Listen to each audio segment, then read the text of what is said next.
네, 여러분 반갑습니다. 네, 오늘은 열왕기하서 15에서 17장까지를 살펴보도록 하겠습니다. 네, 오늘은 드디어 북이스라엘이 멸망을 당합니다. 우리 쭉 읽어줘 왔던 대로 엘리야 시대, 엘리사 시대, 그리고 그 엘리사 시대 때 예후의 혁명, 그리고 그 예후의 혁명 때문에 하나님께서 그래도 예후가 잘 못해도 한 4대 정도는 예후의 왕조가 유지되도록 했죠. 그런데 그 이후에 예후 이후에 쭉 진행되는 과정들을 보면은 계속 이제 쿠데타가 일어나면서 점점 기우는 왕조가 국력이 기우는 그런 장면들을 우리가 살펴봤습니다. 그래서 오늘은 완전히 기울고 완전히 멸망하게 되는 그 이야기와 함께 역사의 총정리하는 신명기적 사가가 자기의 목소리로 북이스라엘이 왜 이러한 멸망을 당하게 되었는가에 대한 근본적인 지적을 하면서 끝나는 본문이 오늘 본문이다. 그렇게 말씀을 드릴 수가 있겠습니다. 자, 그렇다면 북이스라엘이 서서히 그리고 조금 더 빠르게 오늘 멸망하게 되는, 무너져 내리는 그런 모습을 한번 보시겠습니다. 자, 15장 1절을 보시면 이스라엘 왕 여로보암 제27년에 유다 왕 아마시아의 아들 아사랴가 왕이 되니, 먼저 유다, 그 다음에 북이스라엘 왔다 갔다 하는데, 오늘은 북이스라엘 위주로 한번 봐요. 15장 8절 보시면 이제 앞에는 유다 왕 이야기였고, 이제 8절 보시면 아사랴의 제38년에 여로보암의 아들 스가랴가 사마리아에서 6개월 동안 이스라엘을 다스립니다. 이제 통치 기간도 엄청 짧아집니다. 몇 년도 아니고 몇 개월. 이제 6개월, 이제 반년 이스라엘 다스리고, 10절 보면은 보니까 야베스 아들 살룸이 반역을 일으키게 됩니다. 그리고 이제 13절 가보면 유다 왕 우시야 제39년에 야베스 아들 살룸이 사마리아에서 왕이 되어 몇 달을 다스려요? 이제는 한 달을 다스립니다. 아까는 6개월을 다스렸는데 이제는 한 달을 다스리게 돼요. 짧은 통치 기간. 그리고 자주 일어나는 쿠데타. 그러면 쿠데타가 자주 일어나게 되면 발생하게 되는 게 뭐냐면, 보통 한번 쿠데타가 일어나면 그 집안 사람을 다 죽여요. 왜냐하면 옛날 고대 왕조라는 건 혈통을 통해서 왕위가 이어졌기 때문에 그 관련된 사람들을 싹 다 죽입니다. 뿐만이 아니라 그 정권에 충성했던 주변의 가신들을 다 죽이겠죠. 다 죽일 수도 있고 아니면 충성 맹세를 할 수가 있는데, 그러다 죽여버리는 게 깨끗하잖아요. 그죠? 그러다 보니까 그런 과정 속에서 피가 많이 흘러요. 사회적 악이 많이 자행됩니다. 그래서 16절 제일 뒤에 보면 이제 살룸을 한 달 만에 죽이고 므나헴이 북이스라엘의 왕이 되는데, 16절 제일 뒤를 보면 그들이 성문을 열지 아니하였습니다. 그래서 므나헴이 문 열어라, 내가 왕이 되겠다 그러는데 문을 안 여니까, 그래서 나중에 이제 문을 열게 되니까 그러므로 그들이 그곳을 치고 그 가운데에 아이벤 부녀를 갈랐더라, 이렇게 얘기를 합니다. 이 아이벤 부녀를 갈랐더라는 건, 이거는 되게 어떤 관용적 표현이에요. 관용어적 표현이에요. 그러니까 골라서 죽였다는 게 아니고 이 정도로 잔혹한 폭력이, 잔혹한 학살이 자행되었다, 그런 은유적 표현인 겁니다. 그러니까 아이벤 여인까지 죽일 정도면 그럼 이건 어마어마한 그런 폭력이 자행된 거예요. 그러면서 이게 말기 현상들이 통치도 짧아지고 사회적 불의도 아주 긴장도가 높아지면서 이제는 점점 돌이킬 수 없는 지경까지 진행되고 있는 그런 이스라엘의 모습을 보여주고 있습니다. 그러면 이제 신명기 저주가 이제 성취 점점 이제 되는 거죠. 그 신명기적 저주가 뭐냐면은 이스라엘 백성들이 이제 그렇게 타락하고 돌이킬 수 없는 지경까지 가게 되면은 하나님께서 죄를 물어서 이민족을 들어가지고 이스라엘 백성들을 치고, 그게 달했을 때, 더 이상 돌이킬 수 없는 죄악의 상태까지 이르렀을 때는 하나님께서는 이민족을 통해서 그 땅을 없애버리겠다는 거, 땅에서 추방시켜서 포로로 사로잡아 갈 것이라는 걸 신명기 말씀에서 이미 예언하셨다는 걸 우리가 이전 신명기 말씀을 살펴볼 때 우리가 배웠습니다. 이미 살펴봤습니다. 그래서 이제 끝판대장과 같은 아시리아가 나타납니다. 이제 북이스라엘을 멸망시킬 하나님의 몽둥이죠. 19절 보면 아수르 왕 불이 그 땅을 치료하며, 이제 므나헴이, 아까 아이벤 부녀를 갈랐던 므나헴이 은 1000달란트를 줘서 돌려보냅니다. 그리고 22절 보니까 므나헴이 그의 조상들과 함께 자고 그의 아들 브가히야가 대신하여 또 이제 왕조가 바뀌어요. 그러니까 아수르가 이제 1차 침략을 한 겁니다. 그리고 나중에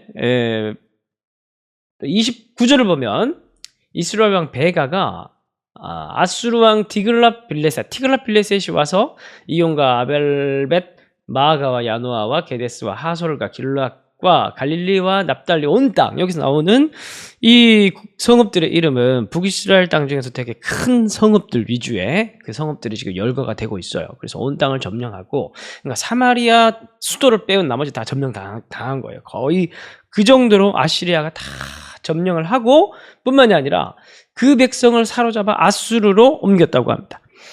여기서부터 사실은 이러한 멸망기부터 해서 우리가 이제는 5대 제국, 우리가 이제 5대 제국이라고 불리우는 아시리아, 바벨로니아, 페르시아, 헬라, 로마 5대 제국의 흥망성쇠가 이제 계속 반복되는데, 아시리아 같은 경우에는 스타일이 한번 점령을 하게 되면은 그 땅에 있는 백성들을 싹 다 사로잡아서 자기가 통치하고 있는 속국의 나라에 흩어버립니다. 그리고 자기 사람들을, 또 일부의 사람들을 데려다가 여기에 심어요. 그러니까 민족 말살 정책을 펼치는 게 아시리아가 저질렀던 짓입니다. 그러니까 이제 이 이후로 이제 어떻게 되겠습니까? 북이스라엘이 완전히 아시리아에 점령을 당하게 되면 없어지는 거예요. 나라가 없어지는 거예요. 그런데 이제 북이스라엘은 없어지죠. 그런데 남유다는 없어지지 않아요. 그게 포인트입니다. 왜 없어지지 않을까요? 다윗의 언약 때문에 그래요. 자, 이건 차차 살펴보게 될 거고. 그리고 이제 16장 5절을 보면, 이때 아람 왕 르신 이스라엘 왕 르말라의 아들 베가가 예루살렘에 올라와서 싸우려 하여 아하스를 에워쌌으나, 그래서 16장에는 오늘 제가 자세하게 다루진 않겠지만 이 아시리아의 소진 정책을 막아내기 위해서 북이스라엘, 아람 연합해서 연합전선을 펼쳐서 아시리아의 이 서진을 막으려고 하는데, 남유다의 아하스는 아시리아의 편에 붙어버립니다. 그래서 먼저 남유다를 치기 위해서 행동하는 모습이 이제 16장에 나오고, 그리고 17장에 넘어가서 유다 왕 아하스 12년에 엘라의 아들 호세아는 북이스라엘의 마지막 왕. 호세아가 사마리아에서 이스라엘 왕이 되어 9년간 다스리게 됩니다.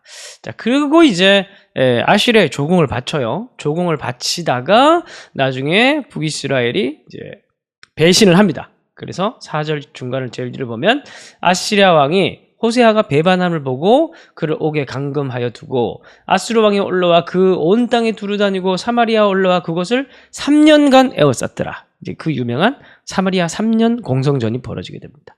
여러분, 그 아시리아가 되게 잔혹한 민족으로 유명하거든요. 그런데 얘네들은 전쟁을 벌일 때 공성전을 벌이고 난 이후에 성문을 안 열어주면 그냥 들어가서 약탈을 하고, 그리고 아주 무거운 세금을 하고 책정을 하고, 그리고 봉신조약을 맺고, 그 다음에 왕족들을 좀 끌고 가는 그런 정도로 끝내줍니다.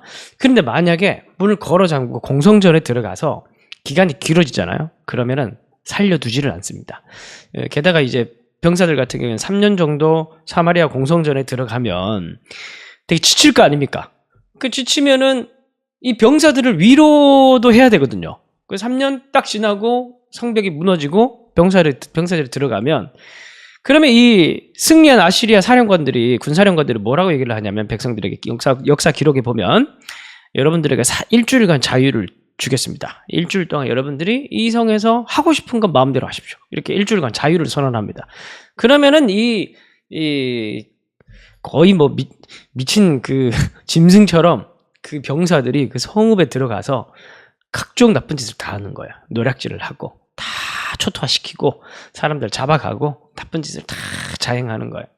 그러니까 이제 여기에 관련해가지고 호세아서 보면은 에브라임아 하나님께서 너를 얼마나 사랑하셨는데, 그러면서 슬피 우는 그런 이 멸망의 모습을 예언하고 바라보면서 슬피 우는 그 호세아의 기록이 있습니다. 자, 이제 17장 7절부터 이제 거의 끝까지 이제 북이스라엘의 멸망을 토대로 해서 이제 신명기 사가가 왜 이러한 일들이 일어나게 되었는가를 이제 역사를 기록한 이 사가가 자기의 관점으로 해설을 쭉 합니다. 지금까지 이제 역사의 나열이었다고 한다면, 그 역사를 바탕으로 해서 신명기 사가가 자기 나름대로의 해설을 하면서 이제 마무리를 하는 거예요. 그래서 7절부터 쭉 여러분들 읽어보시면 되고, 중요한 건 뭐냐면, 핵심은 뭐냐면 7절 보면 이 일은 이스라엘 자손이, 이 일은 그러니까 왜 이런 일이 벌어졌냐 하면 자기를 애굽 땅에서 인도하여 내사 애굽 왕 바로의 손에서 벗어나게 하신 그 하나님 여호와께 죄를 범하고 이렇게 얘기합니다. 하나님이 그들에게 어떤 일을 행해 주셨는데 그게 뭐냐면은 자유를 줬다는 거예요. 애굽 땅에서 인도하여 내서 바로의 손에서 벗어나게 했는 거예요. 하셨던 거예요. 하나님께서 이스라엘 백성들에게 뭘 하게 하시냐? 그 이스라엘 백성들은 원래는 종살이하는 자들이었다는 겁니다. 원래 이집트에서 종노릇하는 자들이었다는 겁니다. 우리들 같은 경우에도 처음에는 우리가 왜 하나님의 구원의 사건이 제일 중요하냐면 우리가 죄에서 종노릇하고 사탄마귀에서 종노릇하는 자들을 이제 우리가 구원해 주셔가지고 자유의 아들로 만들어 주셨는데, 예? 근데 어떻게 했어요? 9절부터 쭉 이제 17절까지 쭉 이어지는 내용은 뭐냐면 우상숭배를 했다라는 거예요. 그래서 15절 보면 말씀을 버리고 허무한 것을 뒤따라 허망하며 또 명령하사 따르지 말라 하신 이방 사람을 따라 16절 모든 명령을 버리고 송아지 형상을 부어 만들고 아세라 목상을 만들고 1월 성신을 경배하며 바알을 섬기고 자기 자녀를 불 가운데로 지나게 하며 인신제사 복술과 사술을 행하고 스스로 팔려 그렇게 스스로 팔렸다는 건 뭐냐 스스로 노예가 됐다라는 거예요. 하나님께서 기껏 이집트에서 구출해가지고 자유인으로 만들어줘서 그 자유로 하나님을 사랑하는 백성으로 만들어줬는데 스스로 그 목상들 밑으로 들어가고 그 바알 밑으로 들어가고 이방 사람들 따라서 그렇게 스스로 노예가 돼버렸다는 거예요. 그러니까 하나님께서 분통이 터진다는 거예요. 예?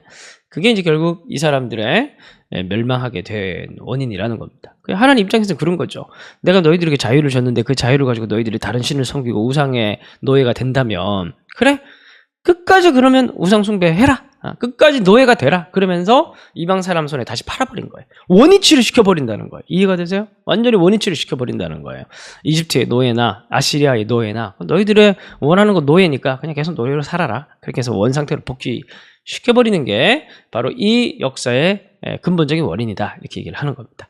자, 열왕기 하 17장 36, 7, 8, 9절 한번 보겠습니다. 오늘 핵심 구절입니다.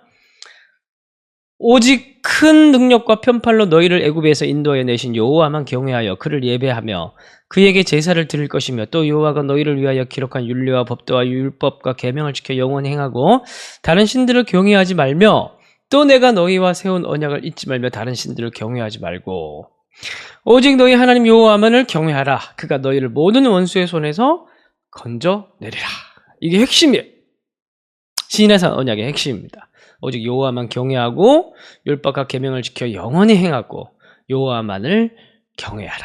그러면 하나님께서 너희들을 원수들의 손에서 건져낼 것이다. 이게 이제 시내산 언약의 핵심이었는데, 근데 이 사람들이 그렇게 하지 못했죠. 자, 오늘의 결론입니다. 그래서 결국 이제 신명기사가 지적을 하듯이 늘 우리는 이걸 기억해야 돼. 우리가 어떤 사람인가? 어떤 사람이냐면은 하나님께서 우리를 죄 가운데서 건져낸 자유인들이라는 거예요. 그래서 이제 그 자유롭게 우리의 자유 의지를 들여서 하나님을 사랑하고 경외하고 하나님만을 예배하는 그것 외에는 다 자유할 수 있고 오직 그것만에 초점을 맞춰서 하나님을 예배한 자가 되어서 살아가는 그게 하나님과의 맺어진 가장 중심된 우리 삶의 중심이고 언약의 핵심이다라는 이 사실 기억하시면서 하나님 그 외에 어떤 것도 우리의 삶의 주인이 될 수 없고 우리의 삶의 가장 최우선이 될 수 없다는 것을 다시 한 번 더 고백하면서 다시 한 번 더 하나님만을 예배하는 자가 되겠습니다. 하나님만을 중심에 두고 최우선으로 두는 사람이 되겠습니다. 그렇게 기도하는 오늘 통독의 시간이 되시길 바랍니다. 제가 기도하겠습니다. 하나님 아버지, 오늘 말씀을 통해서 북이스라엘 멸망의 과정을 살펴봤습니다. 신명기사가 얘기했듯이 북이스라엘이 멸망하게 된 가장 근본적인 원인은 그들이 하나님께서 자유를 주셨는데 구출해 내어 주셨는데 구원을 베풀어 주셨는데 그들이 다시 노예의 자리로 종살이의 자리로 들어간 것입니다. 하나님, 오늘 우리가 이 멸망의 원인을 잘 마음에 새겨서 우리도 오늘 삶에서 하나님 외에 다른 것들을 우상 삼은 것이 있으면 우리가 내려놓고 오직 하나님만을 예배하고 하나님만을 우리 인생에서 가장 중요한 분으로 여기시며 살아계신 하나님만을 경외하며 살아가는 우리가 될 수 있도록 인도하여 주옵소서. 당신의 통치와 주권을 인정해 드리는 하루가 될 수 있도록 도와 주옵소서. 예수님의 이름으로 기도합니다.